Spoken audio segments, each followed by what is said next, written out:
많은 사람을 충격에 빠뜨렸던 살인 피의자의 변호인이 변론을 포기했습니다. 무슨 이유인지 분석해 보겠습니다.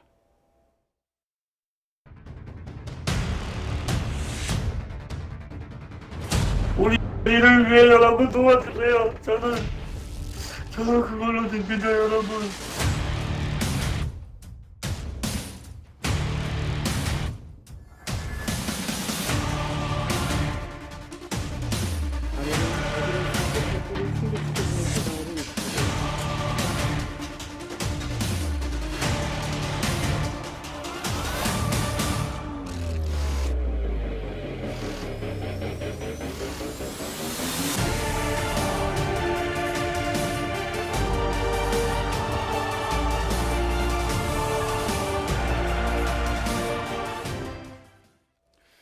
중학생인 딸의 친구를 살해하고 유기한 혐의로 구속된 어금니 아빠 이영학. 연일 재판부에 선처를 호소하는 반성문을 제출하고 있다고 합니다. 교수님, 네. 줄곧 동정심을 호소하는 전략을 쓰는 것 같은데 네네. 이런 심리는 어떻게 봐야 될까요? 이영학 씨 같은 경우는 다른 사람의 감정을 좀 마이크를 다른 말씀해 사람의 주시죠. 감정을 건드려서 동정심을 유도하는 그런 능력이 상당히 좀 타고난 그런 사람이 아닌가 그렇게 이제 생각을 한대요. 이렇게 이제 자기가 불쌍하게 보이고 뭐 안타까운 그런 어떤 모습들을 보임으로써 재판관으로부터 좀 감형을 받으려는 뭐 그런 어떤 심리가 있는 게 아닌가 싶습니다. 사실 우리가 이런 뭐 흉악범들 중에서 자기의 어떤 잘못을 진정으로 뉘우치고 하는 것보다는 좀 다른 사람에게 뭐 떠넘기거나 좀 피해 보려고 하는 그런 어떤 사람들, 결국 다른 사람을 이용하려고 하는 그런 어떤 심리가 있는 사람들이 있거든요. 그래 이제 이번에 범인 같은 경우 상당히 이제 그런 경향이 좀 강한 게 아닌가 그렇게 보여집니다. 네. 이런 이영학을 변호하겠다 이렇게 나섰던 변호사가 선임된 지 사흘 만에 변론을 포기했습니다.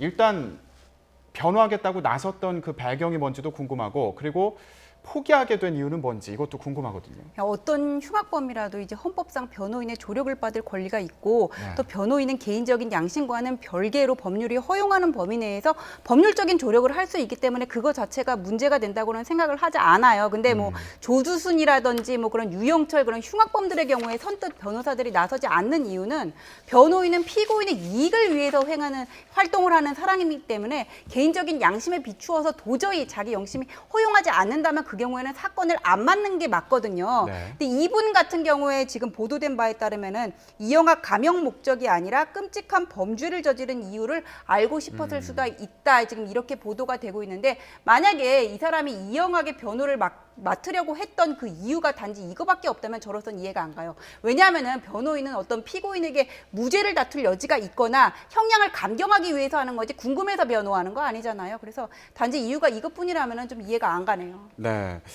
근데 일단 사흘 만에 이제 입장을 바꿨습니다. 그래서 사임계를 제출을 했는데 부담이 상당하지 않았을까 이런 생각이 들기도 하거든요. 일반적으로 사회적으로 굉장히 비난을 받는 그런 범죄자를 변호하기 위해서 이제 이렇게 이제 변호사로 선임이 되는 이런 사람들을 향해서 사회적으로 그 사람에 대해서도 변호사에 대해서도 상당히 이제 비난이 이제 쏟아지는 그런 경우들이 많이 있습니다. 그렇게 이제 나쁜 죄를 저지른 사람을 왜 변호하려고 하느냐 그렇게 이제 하는데요.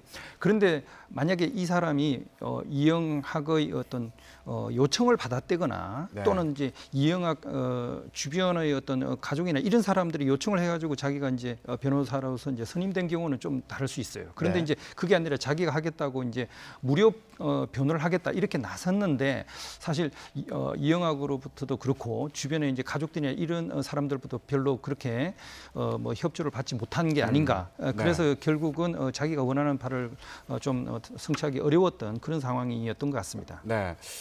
자, 이렇게 사선 변호사로 나섰다가 포기한 경우 예전에도 있었습니다. 지난 1994년 도박에 빠져서 친부모를 잔혹하게 살해한 박한상 사건 기억하시는 분들 있을 겁니다.